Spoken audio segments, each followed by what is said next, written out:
Olá, amigos! Hoje a alegria de viver nos mostra como que essa crença de crer ou não crer nas coisas, inclusive em nós mesmos, nos leva a ter o nosso encanto pessoal. Essa crença nos enche de alegria, nos enche de magnetismo ou nos enche de outras coisas que acabam afastando. Tudo isso em alegria de viver. Fique conosco. Imaginação em desvario, mente atormentada pelo querer. Se tudo começa pelo pensamento, eleva a tua mente pra ter paz. Condicionamento é geral e o desvirtuamento é social, mas tu pode estar e ser bem mais contido. Eleva a tua mente pra ter paz, pra ter paz, pra ter paz, pra ter paz. Então, meus amigos, Pra Ter Paz, que foi essa música que eu toquei agora, ele foi feito em cima de um capítulo de convites da vida. O capítulo 8º, convite à continência, de conter-se no querer. No capítulo, Joana é muito clara, falando na questão sexual.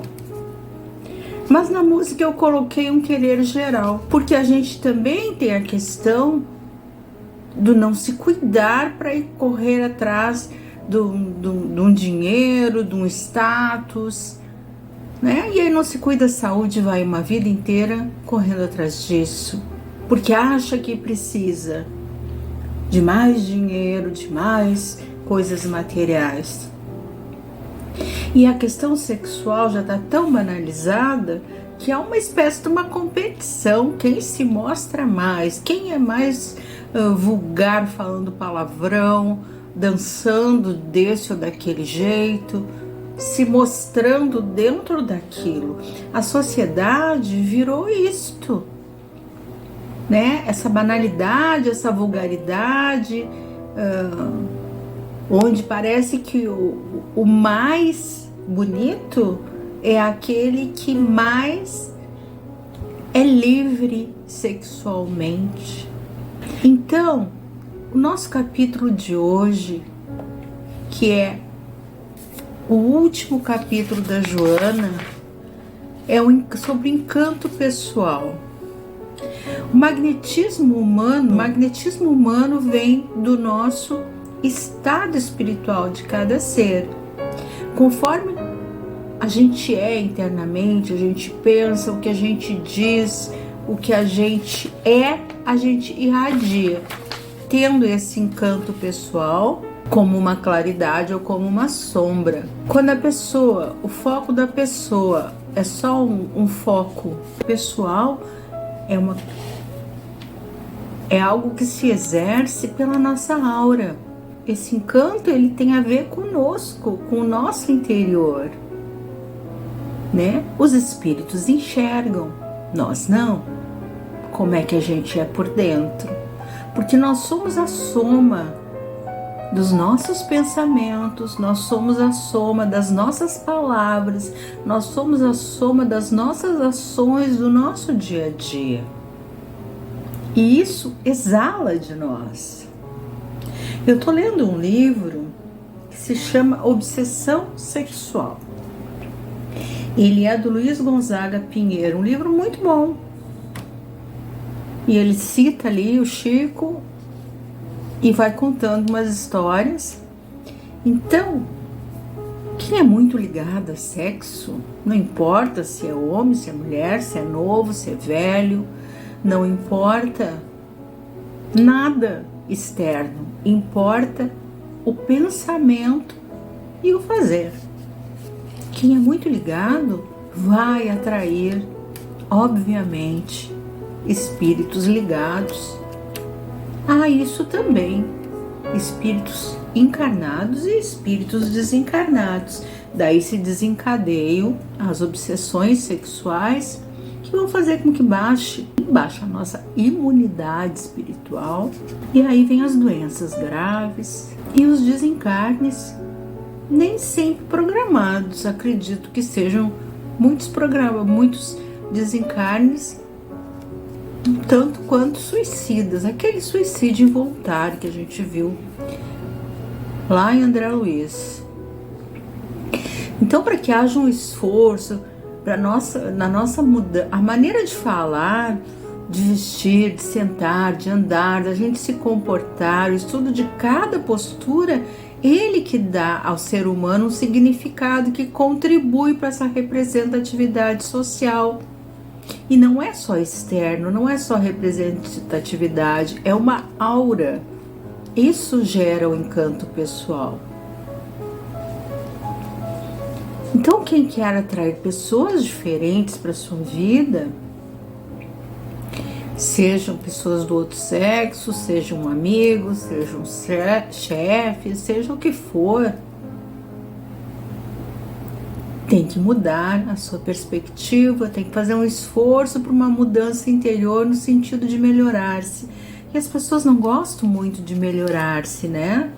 Eu vejo nas preces, por exemplo, que eu coloco no canal, e quando é uma prece assim, né, que o auxílio venha de Deus, todo mundo gosta de ver, ela tem bastante visualização. Quando vem uma prece que nós nos esforcemos para termos esse merecimento do auxílio de Deus, tem pouca visualização. É como se as pessoas já soubessem, já tivessem ouvido tanto falar disso que não interessa mais esse assunto. Ou é a falta de vontade de se modificar? Porque a gente pode ver quem a gente atrai pelos que estão à nossa volta, os amigos encarnados. Por ali a gente vê os desencarnados também. Mas o desenvolvimento dos valores morais, eles que permitem uma emanação de uma energia diferente, que é uma energia salutar, cativante, que torna a pessoa querida e respeitada. Então a gente tem que desenvolver sempre esse lado, não só para a questão sexo, mas que é para todas as questões.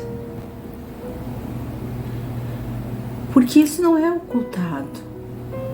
Isso que a gente pensa, que a gente quer, querendo muito. A música também e o encanto pessoal são ligados também a querer coisas da moda, né? Como roupas, tá? Jesus, ele se irradiava de uma claridade que as vestes dele, num período em que todo mundo usava umas roupas de algodão pesada e cor de linho, que é uma cor meio cinza assim, porque eles tinham um hábito naquela época de Jesus, quando Jesus estava encarnado, lá nos primeiros anos, de terem uma ou duas roupas. Quando tirava uma, já era para botar no lixo. Aquela roupa durava até botar no lixo. E eles tinham a outra roupa para o casamento. Que casamento era uma coisa muito apreciada, era festa, era o melhor que tinha na sociedade, era o casamento. Tanto que a gente vê as parábolas falando nos casamentos, né? A parábola das núpcias, por exemplo, que está no Evangelho, falando no casamento. Então Jesus, ele irradiava uma claridade que resplandecia nas roupas dele. Se Jesus tomava mais banho que os outros, não vi escrito em lugar nenhum. Mas as virtudes de Jesus resplandeciam nas roupas. Saíam nas roupas. Então, se a gente quer ter um magnetismo que seja envolvente, que seja benéfico, que seja um encanto pessoal, exteriorizando o amor que a gente tem pelas criaturas, tem coisas que a gente pode fazer, que é ser mais gentil, ser mais bondoso, mais afável, mais generoso, mais cordial, mais manso, aceitar mais as coisas, ser mais alegre, ser mais devotado aos nossos deveres. Porque esse amor que Jesus ensinou, ele que é o dínamo gerador de todas as forças positivas e ele que pode gerar o nosso encanto, algo parecido com o que Jesus tinha. Né? Claro que Jesus na enésima potência e nós começando, né? Mas sendo a nossa representatividade na vida, a nossa glória e também nossa honra. E acho que é uma coisa nesse item de Joana, que é o último do livro, que é uma coisa que tem que se buscar muito, né? A irradiação dessas virtudes que se faz através de tudo isso que eu disse, né? Da forma de tratar as pessoas, da nossa cordialidade, de tudo em nós. Nem sempre a gente está bem para expressar tudo isso, mas aí a gente vai lidando com isso, nos melhorando, também está dentro da nossa reforma íntima, esse melhoramento. Então assim, queridos, nós encerramos esse livro, hoje com o capítulo 19, o capítulo 20 foi o do Natal, foi antes, eram 20 capítulos, e eu fiquei de falar para vocês hoje das mudanças do canal. Então, nosso próximo estudo poderia ser um outro livro de Joana, mas nós já estudamos 2 livros inteiros de Joana e temos tanto material de Joana, né? E agora estamos nas preces de Emmanuel, que eu pensei nesse livrinho aqui, o meu já tá velhinho, há 2000 anos. Que é um romance maravilhoso, que tem muita coisa pra gente aprender dentro dele, né? A mudança toda que ele teve. Então é um romance que se passa na época de Pilatos, também há 2000 anos. E muitas coisas interessantes para a gente estudar um material diferente. Vocês concordam com esse estudo? Então, um beijo no coração de cada um. Fique com Deus, fique com Jesus e continue com a gente aqui, sempre.